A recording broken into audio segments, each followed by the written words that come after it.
Hey, what is up, everybody? This is Stevie Breach coming to you here today, driving home. Good day of work. I was able to, kind of rethink everything that happened on last night's edition of Monday Night Raw. Monday Night Raw was really, really fun. They really spent the whole edition of Raw getting Rollins as well as Braun Breaker with Paul Heyman over as the biggest heels in the business.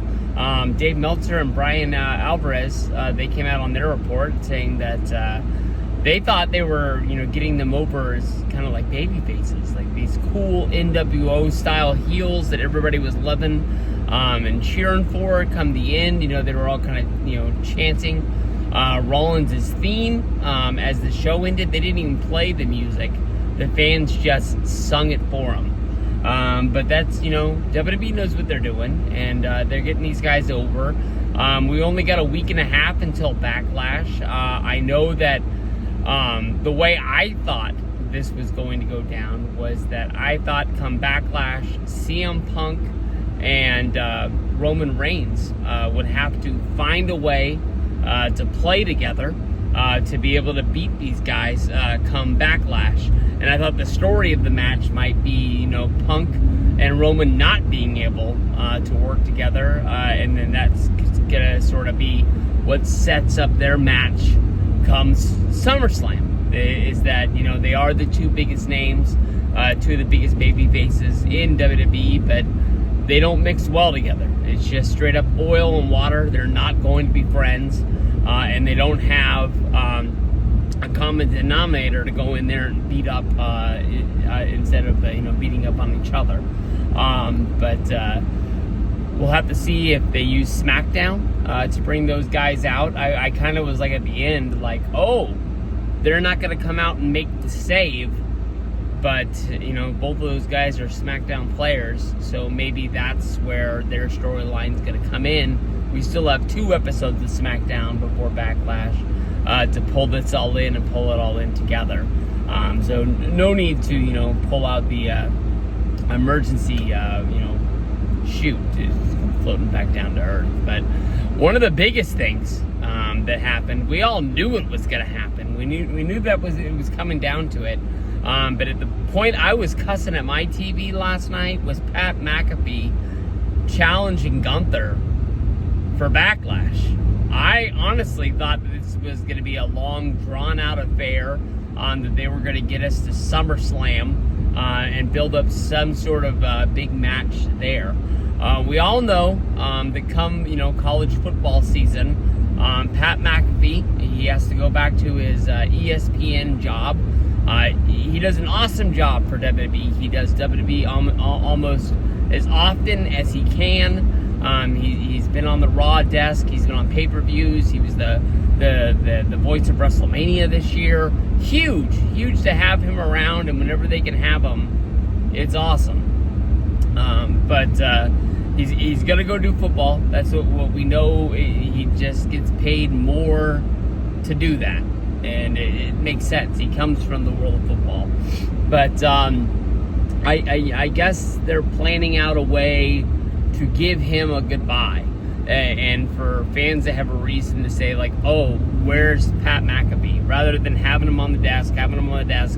And there's wrestling fans out there who aren't football fans, who probably just think that McAfee got fired, McAfee quit. I don't know, they're just gonna have him get his ass kicked.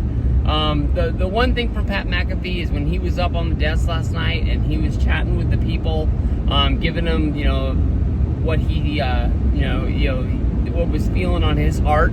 He's not going to let somebody come out here and bully around his friend being Michael Cole, who, is his ride or die, that has been there and helped him get as good as he is at the job he does.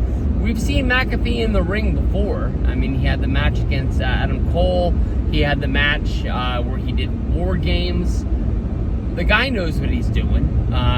I think that honestly, if he wanted to, he could, be a full-time wrestler. But I think he knows that his body, who's been through the NFL, is already beat up, and it's going to get beat up even more. He's not going to have the huge lifespan. So the last time we saw McAfee in the ring was at WrestleMania, didn't he take out Austin Theory? And that turned into him versus Vince McMahon. And then Stone Cold Steve Austin came down and they were handing out stunners.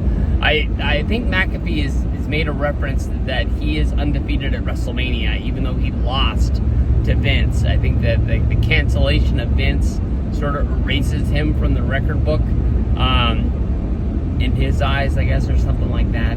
This is going to be a fight. This is going to be a fight that, honestly, we all remember. Don't get me wrong. I mean, Gunther's going to win this match. Gunther's going to dominate this match. Pat McAfee is going to be the ultimate underdog that every once in a while is going to get that shot in. He's going to hit him with the ring steps. Going to hit him with the stairs. He's going to have some sort of, brass knucks in his back pocket. One of his boys is going to hand him something from the outside.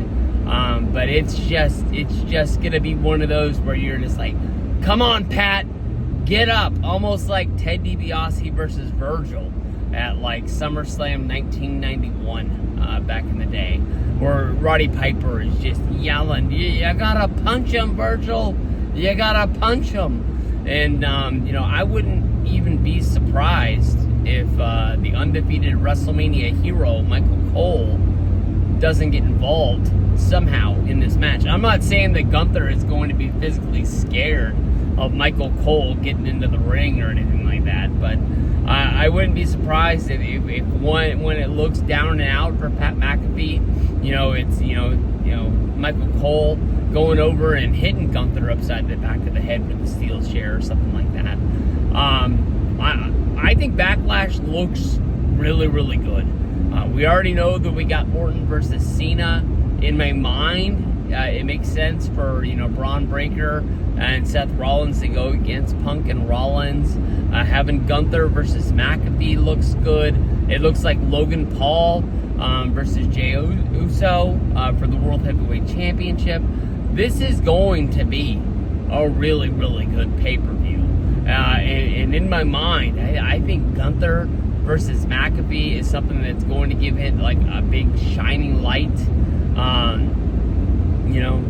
To be like, this is going to be freaking awesome. It's going to be a really, really good show.